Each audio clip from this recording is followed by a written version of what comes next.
The year of our Lord 1872 choked the New Mexico frontier in a fine red dust.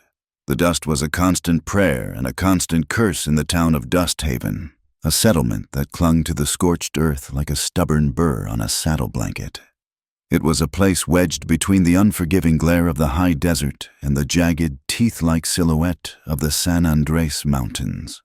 The wind was the town's most faithful resident, whispering through the unpainted clapboard buildings, carrying the scent of sage, sweat, and simmering regret. Eleanor Reed knew the wind's language. At 27, she was a widow, a title that felt as ill-fitting as a borrowed dress.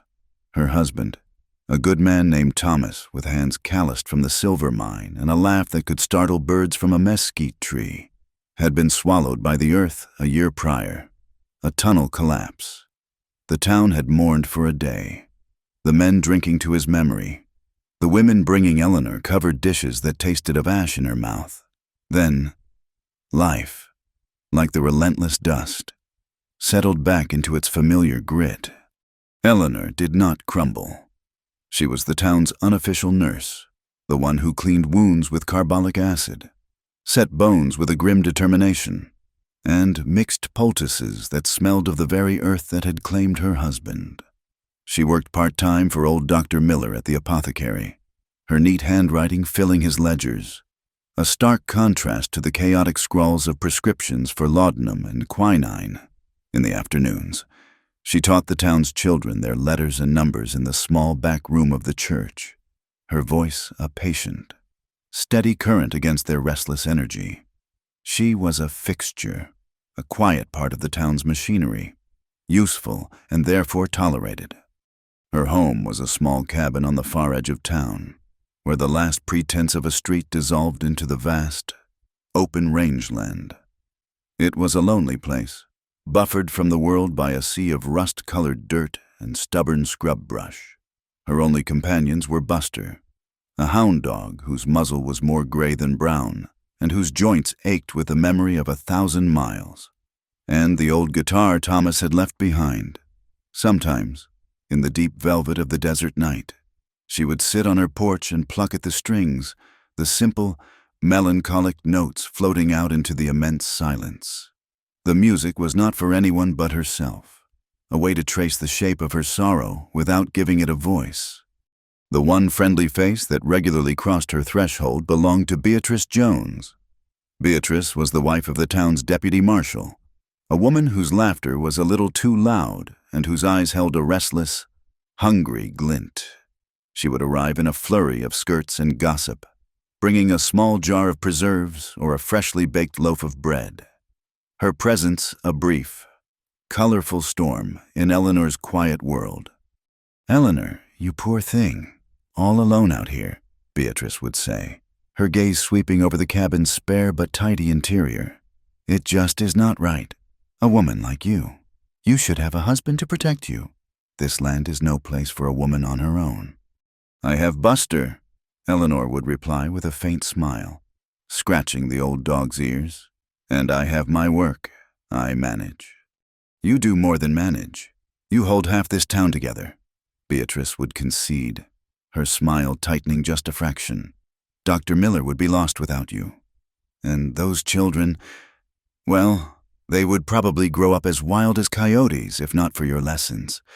You are a saint, truly." But beneath the sweet icing of Beatrice's words, Eleanor often tasted something bitter.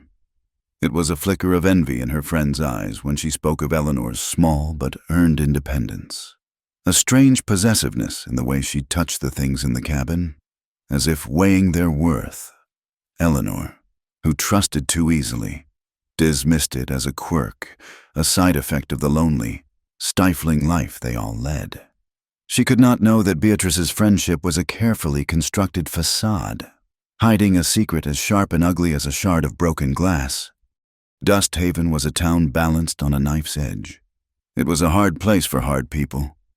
Cowboys, their faces burned to leather by the sun, swaggered down the main street, their spurs ringing a discordant song on the boardwalks.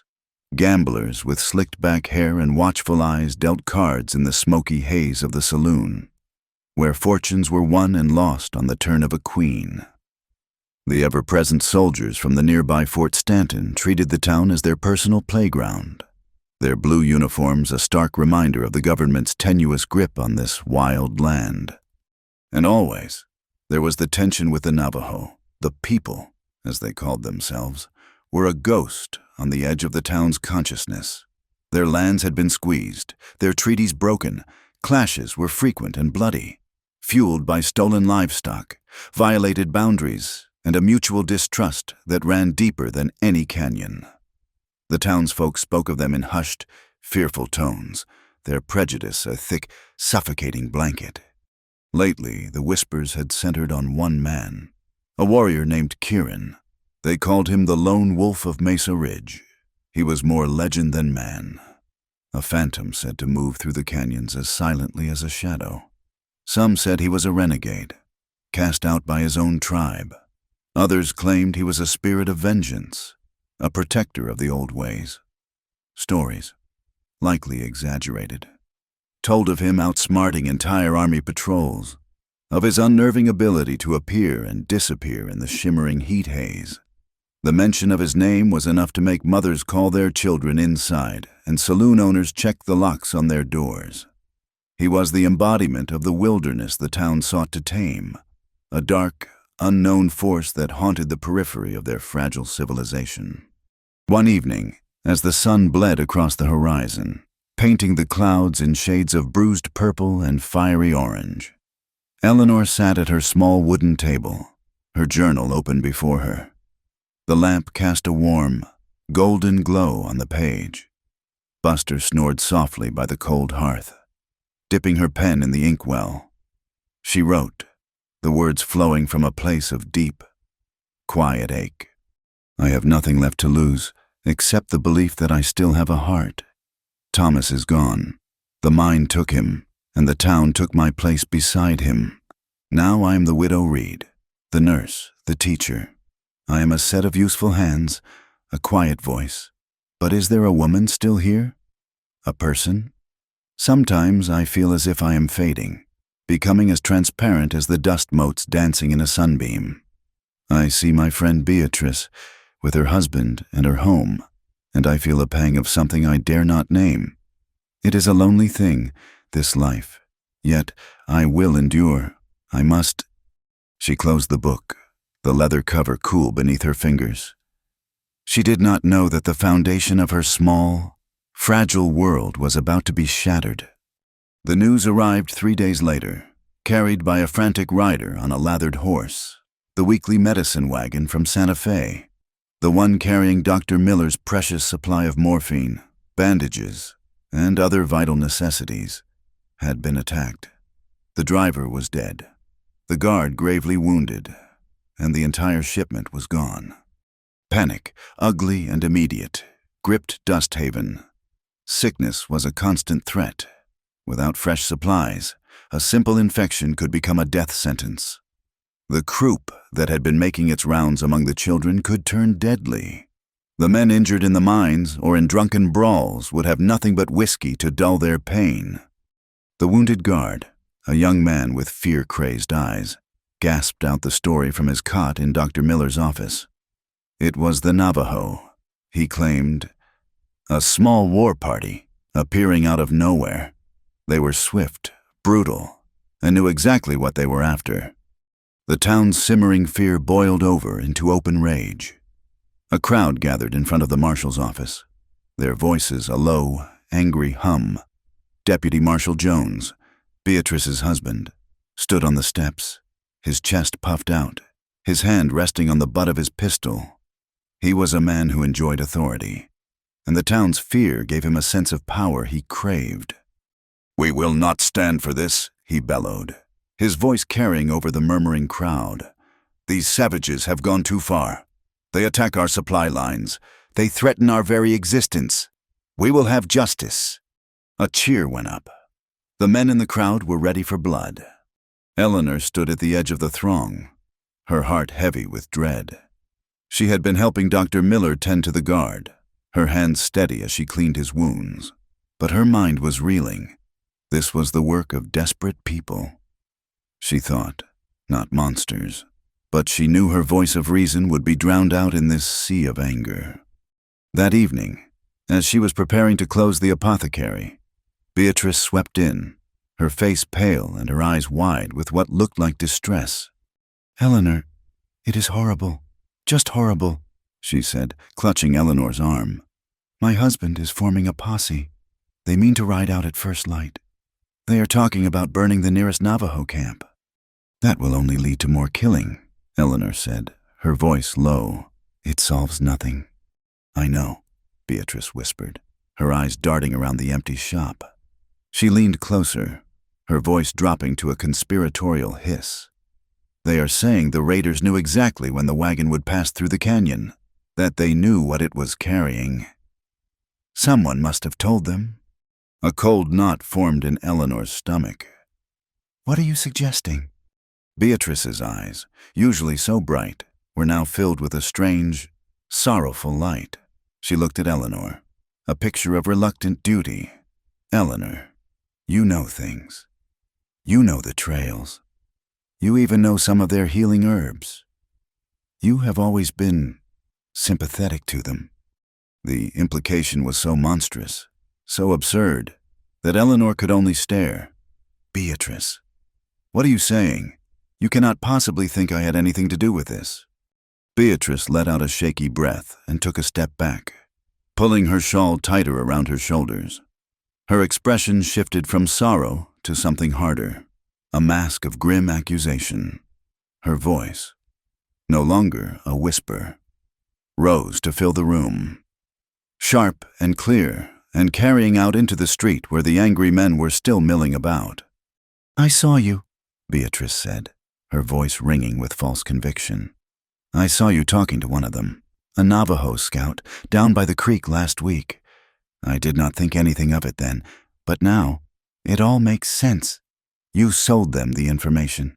Did not you for what money revenge against the town that let your husband die?" The words hit Eleanor with the force of a physical blow. A few men who had been loitering outside the apothecary turned, their faces lit with a dawning, ugly realization. The deputy, hearing his wife's raised voice, came striding over. "What is going on here?" he demanded. "She did it! Husband!" Beatrice cried, pointing a trembling finger at Eleanor. "Eleanor Reed. She betrayed us all. She told the savages about the medicine wagon." It was a lie, crafted from jealousy and a darkness Eleanor could never have fathomed. It was also the perfect story for a town desperate for a scapegoat. Eleanor was an outsider, a woman alone, a person whose quiet intelligence could easily be twisted into cunning treachery. "That is not true," Eleanor said, her voice barely a whisper. She looked from Beatrice's triumphant, tear-stained face to the deputy's hardening gaze, and then to the faces in the crowd. She saw no sympathy, no doubt. She saw only suspicion turning to certainty, fear turning to hate. The friends and neighbors she had nursed, taught, and served were now looking at her as if she were a venomous snake. The deputy marshal grabbed her arm, his fingers biting into her flesh. "You are under arrest, Widow Reed, for treason and murder," as he dragged her out of the apothecary and into the dusty street. The crowd parted, their faces a gallery of cold, unforgiving masks. The red dust of Dust Haven, the very ground she had walked upon and worked for, rose up around her, not in a welcoming cloud, but as a shroud. In that moment, Eleanor Reed was no longer forgotten. She was betrayed, and she was utterly, terrifyingly alone. The accusation swirled around Eleanor like the red dust itself, sticking to her, staining her. Beatrice's words, a venomous poison, had found fertile ground in the town's fear. Eleanor, the quiet widow, had been recast as a cunning traitor. She had sold them out for Navajo silver. They spat. She was in league with the savages who had killed one of their own. The town she had served turned on her with the swift, unthinking ferocity of a cornered animal. They did not want justice. They wanted a sacrifice. The jail, a squat adobe building, was already occupied by a drunk and belligerent prospector. So they took her to the livery stable. The smell of hay, manure, and horse sweat filled her lungs as Deputy Marshal Jones shoved her into an empty stall. The heavy wooden bar slammed down across the door, the sound echoing the final closing of a door on her old life. Through the slats, she could see the shifting legs of horses and the boots of men who gathered to stare, their faces hard and curious. They looked at her not as a neighbor, but as a spectacle, a monster to be gawked at before the hanging. Hours bled into one another. The initial shock gave way to a cold, creeping despair. She replayed Beatrice's betrayal in her mind, turning it over and over like a strange, sharp stone. The lie was so perfectly aimed, so devastatingly effective. Why the question hammered at her? Why such a cruel and complete destruction? As darkness fell, a new figure appeared outside the stall. It was Sheriff Doyle, a man whose face was a roadmap of weariness. He was older than his deputy, quieter, with sad eyes that had seen too much of the frontier's casual cruelty. Years ago, before Thomas had come to town, there had been a gentle courtship between him and Eleanor, a few shared dances, walks by the creek, a book of poetry he had given her. But she had chosen Thomas's laughter and bright energy, and Doyle had accepted it with a quiet grace that had earned her lasting respect. He carried a tin cup of water and a wool blanket. He did not speak to the men loitering nearby, but his presence was enough to make them shuffle away, their curiosity sated for the moment. He slid the cup and blanket through the gap beneath the bar. "Eleanor," he said, his voice a low rumble, "I am sorry for this. It is not a fitting place." "It does not matter where they put me," she answered, her voice raspy. She drank the water, the coolness a small mercy in the dry heat of her throat. "The judgment has already been passed." "The circuit judge will be here in a week," he said, avoiding her gaze. "You will get a proper trial." She gave a short, bitter laugh. "A trial with Beatrice as the star witness, with the whole town calling for my blood. What chance do I have? Sheriff." He looked at her then, and in his eyes she saw a flicker of the man who had once quoted poetry to her. He saw a deep, helpless pity. "I do not know, Eleanor, I truly do not, but I do not believe you did this." "Your belief will not stop them from building a gallows." He had no answer for that. He lingered for a moment, a silhouette of regret against the dying light, then turned and walked away, his spurs marking a slow, funereal rhythm on the hard-packed dirt. Alone again in the encroaching dark, Eleanor's mind returned to its grim work. Why had Beatrice done it? Envy, spite. It seemed too small a motive for such a catastrophic lie. She sank down into the straw, the rough blanket around her shoulders, and let her thoughts drift back, searching for a sign she had missed. She thought of Thomas, strong, handsome Thomas, with his easy smile that could charm a snake off a rock. And she thought of Beatrice, always at their cabin, always laughing a little too loudly when Thomas was there. And then a memory surfaced, sharp and unwelcome. An afternoon, 2 years ago. She had been returning from Dr. Miller's, and as she approached her own cabin, she heard voices from the woodshed, Thomas's low murmur, and Beatrice's higher, more urgent tone. She had stopped, not wanting to intrude, through a crack in the wood. She saw them. They were standing close, too close. Beatrice had her hand on Thomas's arm, and he was looking down at her with an expression Eleanor had never seen him wear. It was not the look he gave his wife. It was something else, something charged and secret.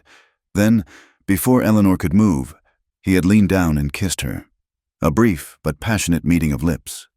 Beatrice had pulled away, a look of guilt and triumph warring on her face. Eleanor had backed away silently, her heart a cold stone in her chest. She had never spoken of it. She had buried it, convincing herself she had imagined it, that it was a trick of the light, a misunderstanding. She loved her husband, and she loved her friend. The truth was too ugly to confront. Now, in the stinking darkness of the stable. The truth rose up and choked her. The betrayal was not a sudden act. It was a long, festering wound. Beatrice had not just envied Eleanor's life, she had wanted it. She had shared Eleanor's husband, and now, fueled by a guilt and resentment that had curdled over time, she was taking the rest. The accusation was not just a lie to save her own skin or deflect suspicion. It was the final, vicious act of a woman who had been living a double life for years. The pain of it was a physical thing, a blade twisting in her gut, far worse than any fear of a hangman's rope. As if summoned by the storm in her soul, the wind began to rise outside. It started as a mournful sigh, a whisper through the eaves of the stable. Then it grew into a howl, a raw, angry scream. The air grew thick with dust, the fine red grit seeping through the walls, making her eyes water and her throat catch. A full-blown sandstorm was tearing itself loose from the desert. The world outside the stable dissolved into a roaring, blinding chaos of sand and wind. Through the maelstrom, she heard the stable doors groaning and then a loud crack as one was torn from its hinges. The horses whinnied in terror. The bar on her stall door rattled. She pressed herself into the corner, a new, primal fear taking hold.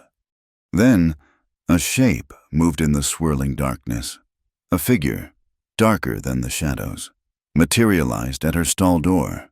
It was a man, tall and lean, moving with a fluid grace that defied the raging storm. An Indian, a Navajo. His face was stark angles and shadows, his black hair long and unbound, whipping in the wind. Fear, cold and absolute, seized her. This was one of them. The raiders, the killers. He had come to finish the job, to silence the woman they had framed. He lifted a hand, and something glinted, a knife. She squeezed her eyes shut, a prayer catching in her throat. But instead of a blade, she felt a soft touch, a severing of the rope that had bound her wrists. Her eyes flew open. The man was working the heavy bar on her stall door, his movements economical and swift. It lifted, and the way was open. He looked at her, and for the first time she saw his eyes. They were not the eyes of a killer. They were dark and steady, holding an unnerving calm in the midst of the chaos. He gestured with his head, "Follow." Before she could think, a gunshot cracked through the howl of the wind. The man grunted, his body lurching against the stall. He clutched his shoulder, and she saw a dark stain spreading across the buckskin of his shirt. Another shot whizzed past her head, splintering the wood where she had been standing moments before. Deputy Jones was out there, firing blindly into the storm. The warrior ignored his wound. He grabbed her arm, his grip like iron, and pulled her out of the stable and into the teeth of the gale. The sand was like 1,000 tiny needles against her skin. She could see nothing, hear nothing but the wind. He was her only anchor in the roaring world. He did not run in a straight line, but zigzagged, using the disorienting fury of the storm as a shield. He seemed to be able to see in the blindness, to navigate the chaos by some internal compass. Eleanor's lungs burned. Her legs, stiff from hours of sitting, screamed in protest. But she ran, fueled by a terror that was now mixed with a bewildering sliver of hope. She did not know who this man was or why he had come for her, but he was pulling her away from the gallows. They scrambled across the open ground, past the last of the town's buildings, and into the desert proper. They slid down the steep bank of a dry arroyo, the loose gravel skittering under their feet. They ran along the sandy bottom, the high walls offering some small protection from the wind. He led her up the other side and into a labyrinth of towering red rock formations. The wind shrieked through the narrow canyons, but the pursuit was far behind, swallowed by the storm. He did not slow. He pushed onward, his breathing now harsh with pain from his shoulder. He led her through a narrow crevice she would never have noticed, a tight squeeze between two massive boulders. On the other side was a sheltered alcove, and set into the rock face was the low, dark opening of a cave. He pushed her gently inside and then followed, slumping against the rock wall just inside the entrance. The roar of the storm was instantly muffled, reduced to a distant, angry moan. The cave was small and deep, smelling of cool earth and dry wood smoke. In the dim light, she could see a fire pit and a neat stack of furs. Her rescuer pushed himself upright. He moved to the fire pit and, with a flint and steel, coaxed a small flame to life. As the fire grew, casting a warm, dancing light across the stone walls, she saw him clearly. He was younger than she had thought, perhaps her own age. His face was grim, etched with pain, but his features were strong and well-defined. And then there were his eyes. As he looked at her across the fire, she saw that steady gaze again. It was not hostile, not threatening. It was watchful, intelligent, and held a profound, unsettling stillness. It was a gaze that seemed to see right through the fear and the dirt and the despair. To the woman huddled beneath, he said nothing, but moved to a small bundle in the corner, from which he took some dried herbs and a strip of clean cloth. He shrugged out of his shirt, hissing as the fabric pulled at the wound in his shoulder. It was a deep, ugly gash, bleeding sluggishly. He began to tend to it himself, his movements slow but sure. "Eleanor, the nurse, took over." She moved toward him hesitantly. "Let me," she said, her voice a croak. He looked at her, his dark eyes searching her face. After a long moment, he gave a slight nod and held still. Her hands, which had been trembling, grew steady as she went to work. She cleaned the wound as best she could with the water from his canteen and packed it with the herbs he provided. As she wrapped the cloth tightly around his shoulder, her fingers brushed against his skin. It was warm and alive, and the simple human contact sent a jolt through her. When she was finished, she sat back on her heels. The silence returned, thick and heavy. The fire crackled. The wind moaned outside. He had saved her life, and she did not even know his name. Why, she finally asked, the single word all she could manage. "Why did you help me?" He watched her for a long time, his expression unreadable in the flickering light. His gaze was so direct, so unwavering, that she felt he was seeing every secret she had ever kept, every lie she had ever told herself. When he finally spoke, his voice was low and rough, like stones rubbing together in a riverbed. "Because in your eyes," he said slowly, "there is no lie." Eleanor awoke to a profound silence. It was not the empty silence of her lonely cabin, nor the menacing quiet of the livery stable. This was a silence that was alive, ancient, woven from the cool breath of stone and the patient waiting of the earth. The storm had passed. A pale, gentle light filtered into the cave, illuminating the smooth, curving walls of red rock. The air was clean and cool, washed free of dust. Her body ached. Every muscle protested the desperate flight through the storm. She sat up slowly, the rough wool blanket pooling in her lap. Across the small cave, the man who had saved her sat by the dead embers of the fire pit. He was mending a tear in his moccasin with a bone needle and sinew thread, his movements economical and precise. His wounded shoulder was tightly bound with the cloth she had applied. He did not seem to notice she was awake, or if he did, he gave no sign. He was as still and self-contained as the rock that sheltered them. She watched him, her fear replaced by a deep, wary curiosity. In Dust Haven, the Navajo were spoken of as ghosts, savages, a faceless threat. But the man before her was simply that, a man who had risked his life to pull her from a cage, who had been shot for his efforts, and who had shared his sanctuary without a word of demand. His world was this cave, this quiet, this deliberate work of his hands. It was a world away from the noise, the gossip, and the sudden, brutal judgments of her own people. He finished his work, tested the stitch with his thumb, and then finally looked at her. His steady gaze held no question, No expectation. It simply acknowledged her presence. He rose and went to the back of the cave, returning with a piece of dried meat and a water skin. He offered them to her. She took them, her stomach twisting with a hunger she had not realized she felt. "Thank you," she murmured. The words felt small and inadequate. He gave a slight nod and went back to his place by the fire, where he began to lay new kindling. He did not eat. He waited. They spent the first day in this charged silence. He showed her, through gestures, where to relieve herself in a discreet crevice outside.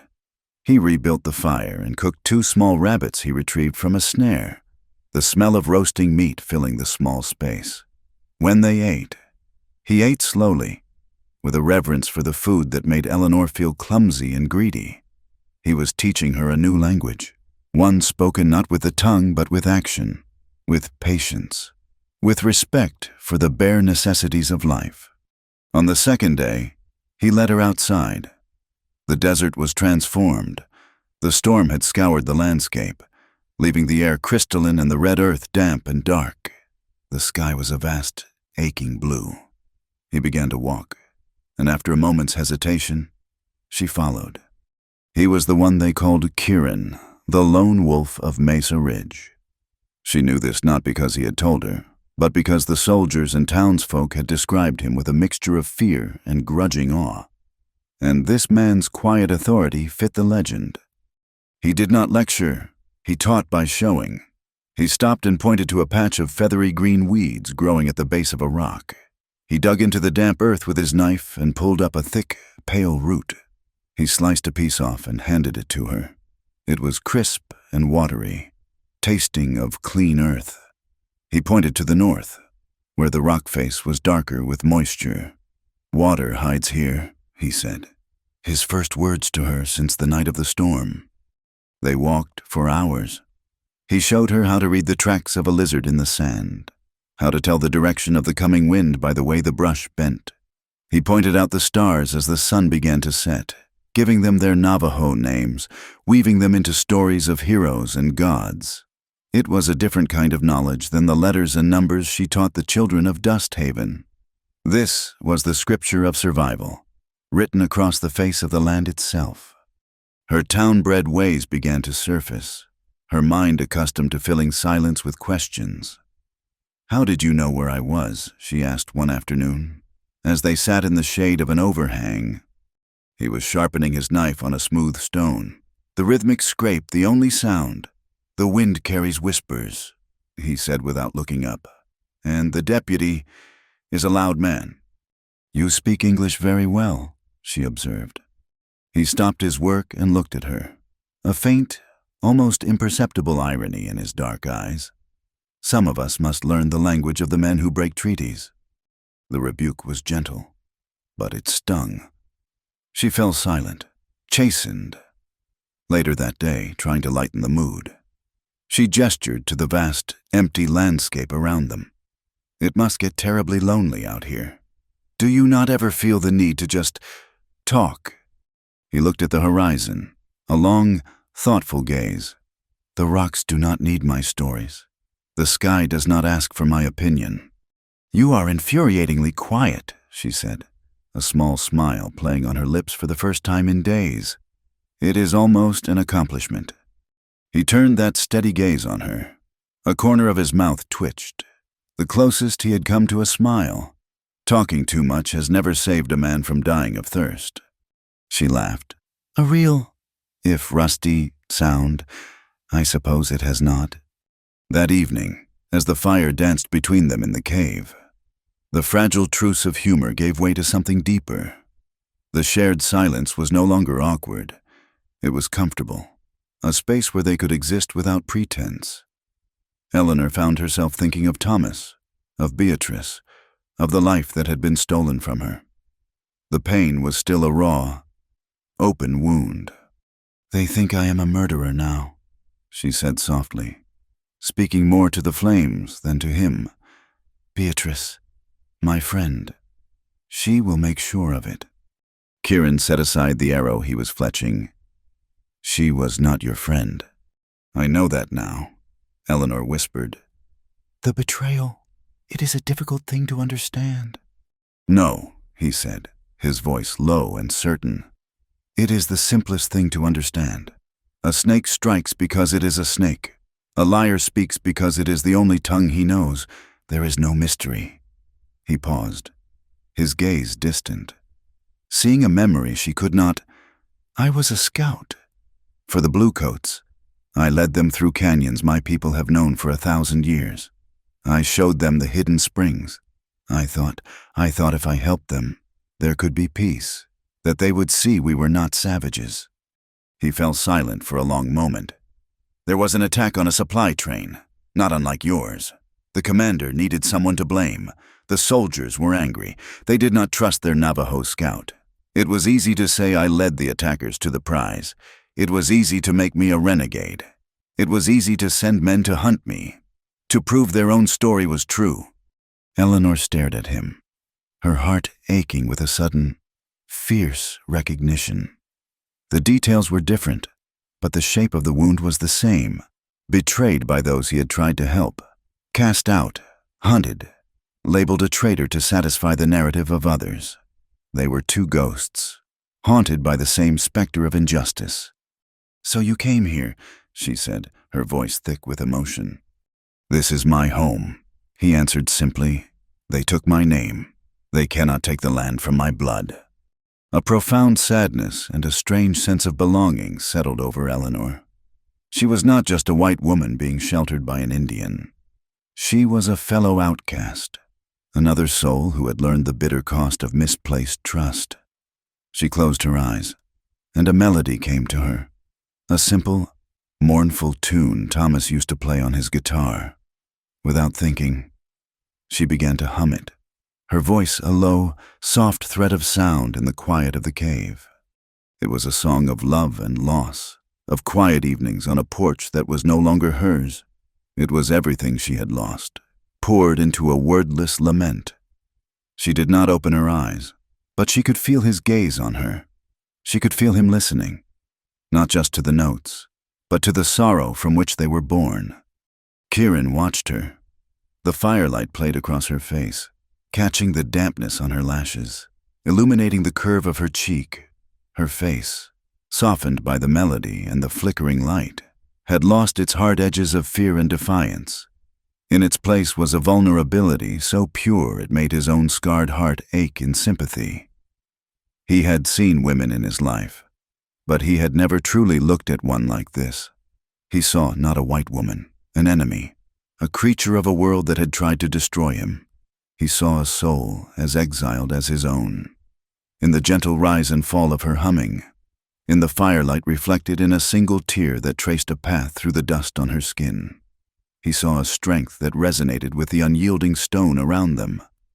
The logical part of his mind, the part that had kept him alive for 2 years in this wilderness, warned him. She was a danger. Her people were looking for her. They would bring soldiers, guns, and death. She was a complication he could not afford. But as he watched her, another, more ancient part of him, the part that understood loyalty and honor beyond the laws of men, knew he could not have left her in that stable. Their wounds were a mirror. Her survival was now tied to his own. A strange, unfamiliar warmth began to uncoil in his chest. It was a dangerous feeling, more dangerous than any posse or army patrol. It was the beginning of a connection, a bond forged in betrayal and tempered in the shared silence of the desert night. Outside, miles away, a group of men rode under the cold light of the moon. Deputy Marshal Jones led them, his face a grim mask of determination. He was not just hunting a fugitive. He was hunting a story. The woman whose capture and death would cement his reputation as a protector of the town. A hero. His scouts fanned out, their eyes scanning the dark, silent landscape, searching for any sign of the woman who had vanished into the heart of a sandstorm, the traitor who had found her sanctuary in a Navajo warrior's steady gaze. The hunt had begun. The whispers Kieran had heard in the wind found their way to Dust Haven, and from there, They traveled like a brush fire. A prospector, half mad from the sun, had stumbled upon a hidden spring and seen them the traitorous widow Reed and the renegade Kieran, living together as cozy as two foxes in a den. He traded the story in the saloon for a bottle of whiskey and a hot meal, and by morning, the tale had grown wings. It flew from the saloon to the general store, from the marshal's office to the stables of Fort Stanton. The commander there, a man eager to make a name for himself, saw an opportunity. The attack on the medicine wagon was an insult, but a white woman living with a wanted Navajo warrior was an outrage. It was a threat to the natural order of things, an affront to decency. He would not stand for it. He dispatched a lieutenant with 12 men. Their orders were simple: find the woman, kill the warrior, and make an example of any natives who got in their way. Kieran sensed the change in the air days before the soldiers arrived. The birds were quieter. The deer no longer came to the spring at dawn. A tension, sharp and metallic like the taste of blood, had settled over the canyons. He began to move them, leaving the small cave for a series of even more remote and hidden shelters. They traveled at night, resting during the heat of the day.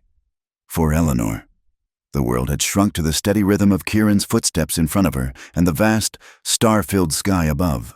The fear of being hunted was a constant, cold companion, but it was overshadowed by a strange and growing sense of peace. Out here, there were no lies, no whispers, no judgment. There was only the sun, the wind, the rock, and the quiet, unwavering presence of the man who walked beside her. One afternoon, while resting in a shallow alcove overlooking a wide, sun-baked wash, Kieran stiffened. He pointed to the north. A thin column of black smoke was rising against the brilliant blue sky. It was miles away, but its message was clear. "A camp," he said, his voice grim. "An old hunting camp. Some of the elders stay there, those too old to travel far." He was on his feet instantly, his face a mask of stone. He grabbed his rifle and a water skin. "Stay here. Do not light a fire. Do not leave this shelter." Eleanor watched him go, his figure moving with impossible speed and silence, melting into the landscape until he was gone. The smoke grew thicker, a greasy black stain on the perfect day. An hour passed, then 2. The waiting was a special kind of torment. She was helpless, a spectator to a violence she could only imagine. Suddenly, a sound carried on the wind, a single gunshot, sharp and clear, followed by a scattered volley. Her heart leaped into her throat. She could not stay put. Disobeying his order, she crept to the edge of the alcove, her eyes straining toward the smoke. She saw them then, tiny figures in the distance, blue-coated soldiers on horseback, circling the camp, their rifles flashing in the sun. She saw flames licking at the hide coverings of the hogans. It was a slaughter. A movement closer by caught her eye. At the edge of the wash, a small group was scrambling toward the rocks. An old woman, her face a mess of terror, and 2 small children, a boy and a girl, no older than 5 or 6. They were running, but they would never make it. 2 soldiers had seen them and were breaking away from the main group, urging their horses into a gallop. Before she could even scream, a figure rose from the rocks directly in the soldier's path. It was Kieran. He fired his rifle once. The lead soldier tumbled from his saddle. The second soldier reined in his horse, his surprise turning to anger. He raised his own rifle, but Kieran was gone, having vanished back into the jumble of boulders. The soldier fired into the rocks, the bullet ricocheting with a high-pitched whine. Kieran's diversion gave the old woman and the children the time they needed. They scrambled up the slope, their eyes wide with panic. Eleanor did not hesitate. She ran from her shelter, waving them toward her. The old woman saw her and stumbled, her strength giving out. Eleanor rushed to her side, helping her to her feet, pulling her and the sobbing children into the relative safety of the alcove. Below, the second soldier was dismounting, advancing on the rocks where Kieran had disappeared, rifle at the ready. Eleanor watched in horror. Then, from another direction, a rifle cracked again. The soldier crumpled to the ground. Kieran emerged from a different set of rocks, a ghost of vengeance. He spared the fallen men no glance, but turned and sprinted toward the alcove, his movements fluid and urgent. As he ran, another group of soldiers spurred their horses in his direction. Gunshots echoed through the canyon. Kieran did not slow. He reached the base of the slope below her. "Go!" he yelled, his voice raw. "To the west, there is a cave by the twisted juniper." He turned to fire back at their pursuers, giving her cover. Eleanor grabbed the children's hands and urged the old woman on. They scrambled over the rocks, their lungs burning. As she climbed over a sharp ledge, her foot slipped. She fell hard, her arm scraping against the jagged edge of a rock, tearing a long, bloody gash from her elbow to her wrist. Pain, sharp and hot, shot up her arm, but she ignored it, pushing herself up and continuing the desperate flight. She found the twisted juniper, its ancient branches reaching like arthritic fingers toward the sky. Hidden behind it was a dark, narrow opening in the rock. It was a fissure, barely wide enough for a person to squeeze through. Water trickled from its entrance. She pushed the children and the old woman inside and then slipped in after them, just as Kieran appeared, sliding through the opening and blocking it with his body. The sounds of the soldiers faded as they pushed deeper into the crevice. It opened up into a small, circular cavern miraculously lit by a sliver of daylight from a crack high above. In the center of the cavern was a pool of water so clear she could see the smooth pebbles on the bottom. The air was cool and damp, and the only sound was the gentle, rhythmic dripping of water from the ceiling into the pool. It was a sanctuary, a hidden womb in the heart of the mountain. The old woman collapsed, her body trembling with exhaustion and shock. The two children huddled against her, their small bodies shaking. Kieran spoke to them in the soft, flowing cadences of his own language, his voice gentle and reassuring. He gave them water and a strip of dried meat. Slowly, the terror began to recede from their eyes. Then he turned to Eleanor. His gaze fell on her arm, where the sleeve of her dress was soaked with blood. Without a word, he came to her side. He gently tore a strip of cloth from the hem of his own shirt and dipped it in the cool, clear water of the pool. His touch was incredibly soft as he began to clean the long, ugly wound. The sting of the cold water was a shock, but his gentleness was a greater one. He worked with the same quiet focus he applied to everything, his dark eyes fixed on his task. She watched his face, the strong line of his jaw, the way his long hair fell forward, brushing his high cheekbones. In this hidden, peaceful place, away from the hunt, the fear, and the violence, she saw him not as a warrior, not as a renegade, but as the man he was, a man of quiet strength, of fierce loyalty, of a gentleness she was only now beginning to understand. When the wound was clean, he bound it tightly with the cloth. He looked up, and his eyes met hers. The cavern, the world, seemed to fall away, leaving only the two of them, suspended in the cool, quiet dark. The space between them was electric, charged with everything they had endured together. A single tear traced a path down her dusty cheek. "Betrayed by a friend," she whispered, her voice breaking. "Forgotten by the town." She reached up, her uninjured hand touching his cheek, her fingers tracing the line of his jaw. His skin was warm, alive. "But I found my forever in your steady gaze." The words hung in the air. A confession, a truth so profound it seemed to shake the very foundations of the cavern.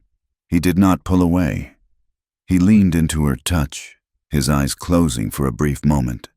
He had been alone for so long, a ghost in his own land. He had forgotten what the touch of another person felt like.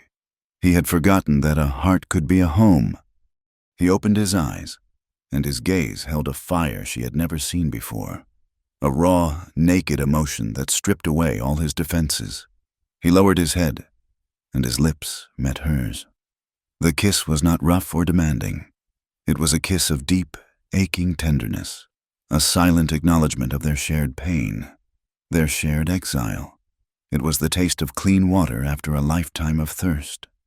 She wrapped her arms around his neck, pulling him closer. The carefully constructed walls around her own heart, the walls of grief and duty and propriety, crumbled into dust. Here, in the heart of the mountain, there was no white woman, no Navajo warrior. There were only two people, two souls who had found in each other a solace the world had denied them.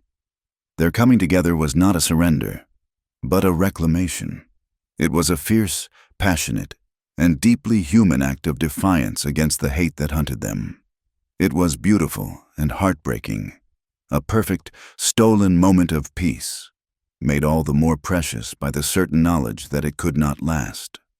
Miles away, in Dust Haven, a different kind of darkness was playing out. Beatrice Jones had grown careless. The gambler she had paid to silence the wounded wagon guard had become a nuisance, demanding more money. That night, he came to her house while the deputy was out on patrol. He did not come for money. He came to remove a liability. He was a man who did not like loose ends. The struggle was brief. He left her in a heap on her parlor floor, taking her jewelry and the small lockbox of money her husband kept in his desk. He slipped out the back door and vanished into the night, just another nameless drifter. When Deputy Marshal Jones found his wife, his grief was a terrible, howling thing. But in the depths of that grief, his ambition still burned. He needed a culprit, and the perfect one was already at hand. Who else could have done this? Who else would have crept back into town with such a bold and murderous heart? By dawn, a new rider was sent galloping toward Fort Stanton. The news he carried was grim and absolute. The traitor, Eleanor Reed, had not only allied herself with the savages, she had returned, and she had murdered the only woman brave enough to expose her. The bounty on her head doubled. Now, she was not just wanted for treason. She was wanted for the cold-blooded murder of her best friend. Kieran learned of it 2 days later from the old woman. She had relatives in a small, hidden settlement not far from the cave, and a young boy had brought the news. He told Eleanor as the sun set, the last rays of light turning the cavern walls to gold. The words fell into the quiet space between them, heavy and final. Eleanor felt a wave of dizzying disbelief, followed by a cold, hard certainty. Of course, this was the final nail in her coffin, the last perfect twist of Beatrice's treachery, reaching out even from the grave. There was no going back. There was no clearing her name. Dust Haven, and the entire life she had known, was a ghost to her now. She looked at Kieran, at the grim set of his jaw, at the deep sorrow in his eyes. He was all she had left. This wild, dangerous land was her only home now. "They will never stop looking," she said, her voice flat. "No," he agreed. "Not in this territory." They stood in silence for a long time, the dripping water counting the seconds of their stolen time. "To the south," he said finally, his voice low but firm. "The land is different there. Bigger. The Apache are strong. The army does not control it. A man can disappear. Arizona territory." It sounded like another world, a place of even greater hardship, greater danger. But it was also a place of possibility, a place where they might be able to build a life, not as a white woman and an Indian, but simply as a man and a woman, a place of freedom. She looked at him, at his steady gaze that had become her only anchor, her only truth. She nodded. "Yes," she said, her voice clear and strong. "To the south." The journey south was a trial by fire. The landscape of rugged canyons and hidden springs gave way to a vast, open desert that stretched to a horizon shimmering with heat. The sun was not a benevolent star in the sky. It was a hammer, beating down on them, bleaching the color from the sky and the life from the earth. Eleanor's world, once defined by the four walls of her cabin and the familiar faces of Dust Haven, was now an endless expanse of rock, sand, and sky. Her past life was sloughing off her like a snake's skin. The prim dress she had fled in was tattered and stained, her skin burned by the sun and scoured by the wind. She was being unmade and remade by the raw, unforgiving land. Kieran was a master of this desolate world. He was attuned to its rhythms, its secrets. He taught her, not with words, but with a quiet, patient demonstration. He showed her how to find the North Star, how to predict the weather from the shape of a cloud, how to walk without wasting a single ounce of energy. One morning, before the sun had risen, he showed her how to place a small, hollowed stone at the base of a creosote bush, with a piece of cloth laid inside. By mid-morning, the cloth was damp with collected dew, providing a few precious, life-giving sips of water. The first time she drank the water, she had collected herself. A fierce, unfamiliar pride surged through her. The fuel for their small, smokeless night fires was the dried dung of long-gone buffalo herds. The first time Kieran handed her a piece, a wave of revulsion went through her. This was something an animal left behind, something dirty. She saw the look in his eyes, not of judgment, but of simple, pragmatic truth. She took the dry, fibrous cake. It was light, odorless, and burned with a slow, steady heat. With that small act, another piece of the old Eleanor, the woman who associated comfort with a wood-burning stove and clean linen, fell away. Survival became a litany of small, crucial tasks. The rattlesnake that appeared in their path one afternoon was not a monster to be feared, but a gift. Kieran killed it with a swift, brutal efficiency that made her stomach clench. But that evening they ate roasted meat that was more delicious than any meal she had ever had. He worked the skin with a smooth stone until it was soft and pliable, and she used it to patch the sole of her worn-out shoe. She was literally walking on the skin of the desert, becoming a part of it in a way she could never have imagined. The transformation was happening inside her as well. The constant, gnawing fear of the posse was still there, but it was a background noise now. Her immediate concerns were water, food, and the placement of her next footstep. Her mind, once a whirlwind of grief and betrayal, was becoming as quiet and focused as the man who led her. She learned to read his silences, to understand the slight tensing of his shoulders or the direction of his gaze. They were two parts of a single, functioning whole, moving through the wilderness with a shared purpose. They had been traveling for more than a week when they found the wagon.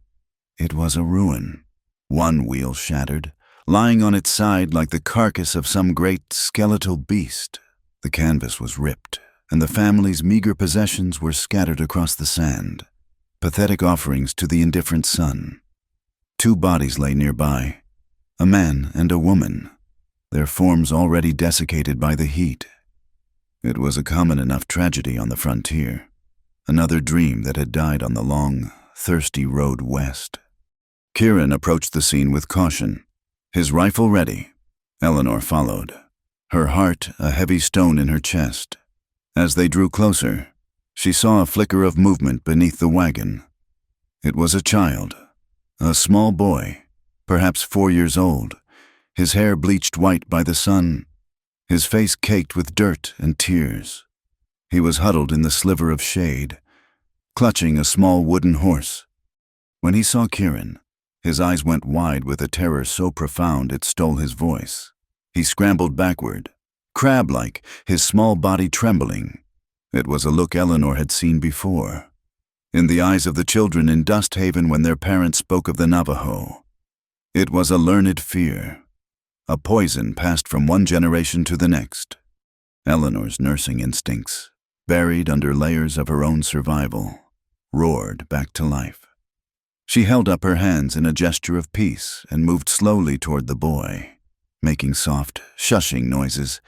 "It is all right," she said, her voice gentle. "We are not going to hurt you." She looked back at Kieran, silently asking him to stay back. He understood, his face unreadable as he watched from a distance. She knelt in the sand, ignoring the heat. "What is your name?" she asked. The boy stared at her, his blue eyes huge in his small, gaunt face. "Tommy," he whispered, his voice a dry rasp. "Tommy," she repeated softly. "My name is Eleanor. We are going to help you." She held out her water skin. He looked at it, then at her, his fear warring with a desperate, all-consuming thirst. Finally, he lunged for it, drinking with a frantic greed that broke her heart. She stayed with him for a long time, talking to him in a low, soothing voice, until his trembling subsided. He was badly dehydrated and weak with hunger. She gave him a small piece of jerky, which he gnawed on with a desperate intensity.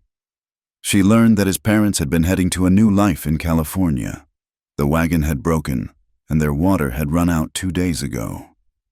He had been alone with their bodies for a full day. Getting him to come near Kieran was another matter. The boy's fear was a solid wall between them. But as the sun began to set, casting long, purple shadows across the desert, the cold of the coming night began to seep into Tommy's bones. He looked at Kieran's fire, a small beacon of warmth in the vast, darkening landscape. Eleanor sat by the fire, holding out her hand. After a long, silent battle with himself, the boy finally crept over and huddled beside her, as far from Kieran as he could get, but close enough to feel the heat. Tommy's presence changed everything.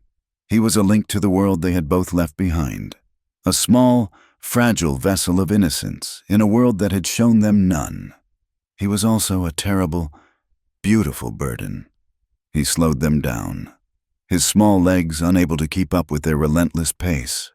He cried in the night, his nightmares filled with a grief too big for his small body. But he also brought laughter, a sound Eleanor had thought she would never hear again. He would chase lizards or show Kieran a pretty rock he had found, his childhood resilience a small, defiant flower blooming in the harshest of soils. One evening, as they watched the sun set, Eleanor looked out at the endless expanse of land. "I used to think of land as something you owned," she said, her voice thoughtful. "A plot with a fence, a deed in a courthouse. My husband died digging for silver under land that belonged to a mining company." Kieran was watching Tommy, who was trying to teach a beetle to pull his little wooden horse. A rare, soft expression was on his face. "No one owns the land," he said quietly. "The land owns itself. We are only guests here, allowed to walk upon it for a short time. To the Dine, the land is Shima, our mother. You do not own your mother. You honor her. You listen to her. You take only what you need, and you thank her for her gifts." The words settled deep inside her. It was a profound shift in thinking. The land was not a hostile enemy to be conquered, but a mother to be respected. In that moment, she understood the deep, quiet reverence he had for the world around him. She was not a fugitive fleeing across a wasteland. She was a child walking in her mother's house. Their small, strange family was a fragile thing, and they were not alone in the desert. The bounty on her head had attracted men far more dangerous than any army patrol. They were bounty hunters, men who hunted human beings for profit, and they were good at their jobs. The attack came without warning. They were resting in the heat of the day in a shallow canyon when the first shot rang out. The bullet kicked up a spray of sand just inches from Tommy's head. Kieran moved in a blur, shoving Eleanor and the boy behind a rock and raising his rifle in a single, fluid motion. 3 men on horseback were on the ridge above them, silhouetted against the unforgiving sky. "There they are," one of them yelled, his voice carrying clearly in the still air. "The traitor and her savage lover. The boy will fetch a good price, too." Another shot splintered the rock near Kieran's head. He fired back, and one of the horses screamed and fell. The battle was a chaotic roar of gunfire and shouting. Eleanor huddled over Tommy, shielding his body with her own, her heart hammering against her ribs. One of the men, seeing his opportunity, slid from his horse and scrambled down the rocks, a long knife gleaming in his hand. Kieran was pinned down, exchanging fire with the men on the ridge. The bounty hunter was moving fast. his eyes fixed on Eleanor with a greedy, predatory gleam. Kieran saw him, with a roar of pure rage. He abandoned the cover of the rock and charged the man. It was not a battle of rifles anymore. It was something primal and brutal. The two men met in a clash of muscle and steel. The bounty hunter was bigger, but Kieran was faster. A whirlwind of controlled fury. Eleanor watched in frozen horror as they grappled, their grunts and curses echoing in the small canyon. The man's knife flashed. Kieran twisted, and the blade sliced across his arm. But in the next instant, Kieran's own knife moved. A single, swift, upward thrust. The bounty hunter's eyes went wide with shock. A dark stain spread across the front of his shirt. He collapsed in a heap, the dust turning dark beneath him. The other two men, seeing their partner fall, let out a volley of shots and then spurred their horses, disappearing over the ridge. They were not paid enough to die. Silence descended, broken only by Tommy's terrified sobs. Kieran stood over the dead man, his chest heaving, his arm dripping blood. His face was a terrible mask of violence and regret. This was the first time she had seen him kill a man up close. The sight of it, the brutal finality of it, sent a wave of nausea through her. This was the world she lived in now. A world where life was taken in an instant, in a cloud of dust and a splash of blood. She took a shaky breath. The old Eleanor would have recoiled, but the woman she was becoming, the woman forged in the desert, understood. That man's death was the price of her life, and of Tommy's. She went to Kieran's side. She looked at the dead man, then at Kieran's bloody hand, still clutching the knife. She reached out and took that hand in her own, her fingers lacing through his. She held on tight, a silent vow of acceptance, of partnership.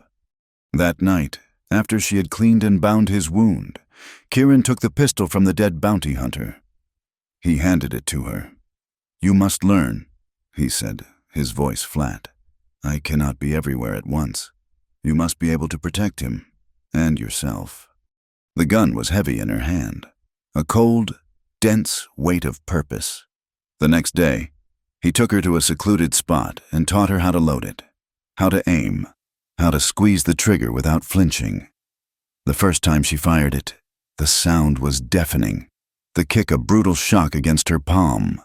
She missed the rock she was aiming at by a wide margin, but she loaded it and fired again, and again. She fired until her arm ached and her ears rang. She was no longer just a nurse who healed. She was a woman who could make a wound.